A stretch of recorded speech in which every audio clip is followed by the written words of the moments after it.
My name is MELANIE VENESS. I am the CEO of the Pietermaritzburg and Midlands Chamber of Business, and we are based here in Pietermaritzburg at the Royal Showgrounds. We're currently the third largest chamber in South Africa, so we're a significant chamber in the context of South Africa nationally. The chamber has a number of functions. We are referred to as the voice of business because we give voice to the issues that concern business. There's serious issues that business face that need to be aired, and that's really mostly what I do. We have a lot of training opportunities. As a small business, you've got a lot of knowledge that you need to have, whether it's in finance and HR, and so we run forums to allow businesses to come and gain knowledge, to send their staff for training, to create networking opportunities so that businesses can develop relationships between each other. So our job is to, put simply, facilitate business as well as to try to ensure that we can advocate for a more conducive business environment to operate in.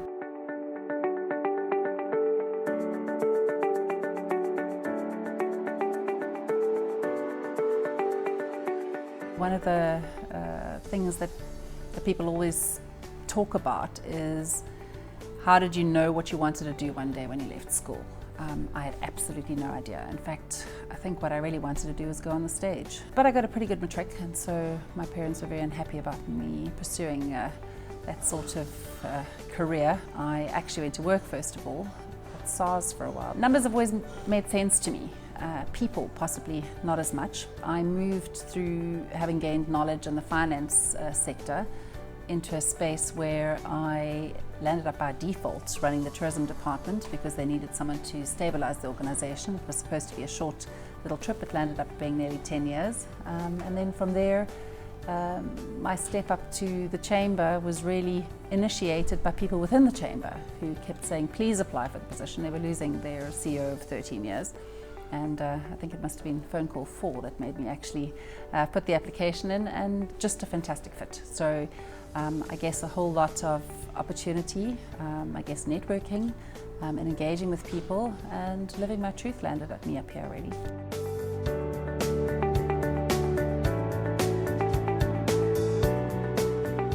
I think the most inspirational person in my life currently is Moletsi Mbeki.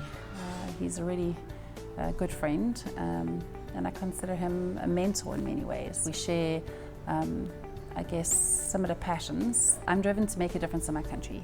I want to see real difference on the ground. I want to see equality, and I really want to see us move from a place of acknowledging that diversity exists to recognizing the value that diversity brings to our country. And spending time with Moletsi, understanding our history, he is not fearful of saying what he believes, standing up for those things that really need to be addressed. You know, one of the things that I'll never forget is he said, when you go into a situation that is potentially explosive, go in being 100% prepared to be convinced of the other person's point of view. If after really listening, you are not convinced, then prepare yourself to convince. And that has stood me in good stead. Being willing to debate issues, being willing to question your truth, he inspires me. He's an amazing man.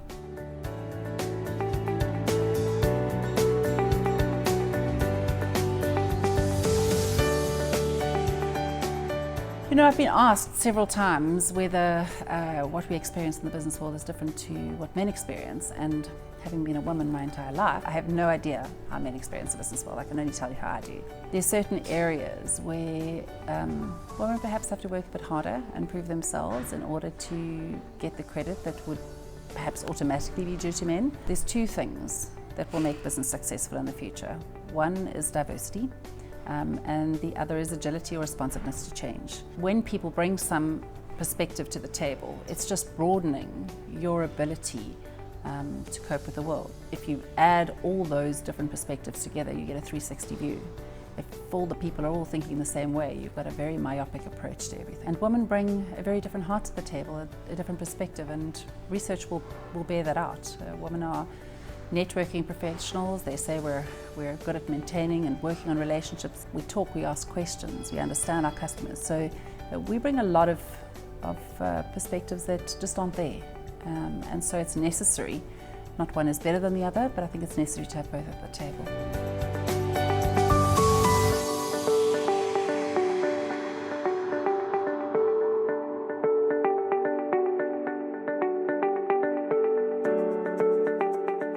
For every woman, I think it's different. For me, I stayed at home when my children were young. When they started going to preschool in the mornings, I went back mornings only, and then I went 3/4 day, and now I'm pretty much all day and all night, which is great because I've grown into my career. I'm grateful for the way that things have turned out. It's worked for me.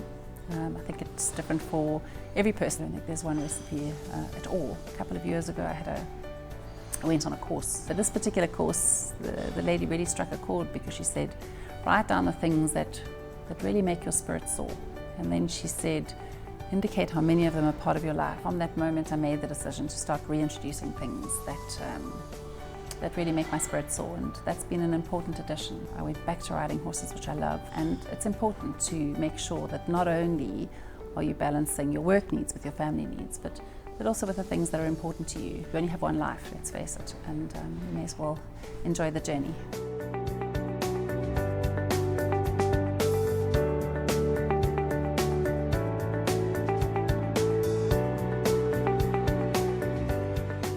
I want to leave this world, particularly my country, a better place than it was before. I want to make a contribution to putting it on the right path, particularly starting in my own city, to ensure that we don't have the levels of inequality, that children have access to decent medical, to decent schooling, to opportunity. And I know that I'm not capable of solving all of those problems, but I can make a difference. So for me, there is no end of the journey in sight. So no, I won't have ever got there, because there is I guess a vision and a dream, and so it will be a process of continuous improvement, hopefully.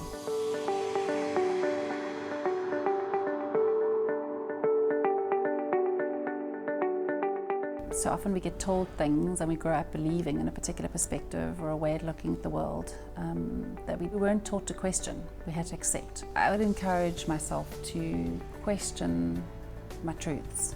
There's a saying that says that when your truths are faulty, then behavior is inappropriate. So I would go back and say, don't take anything as given.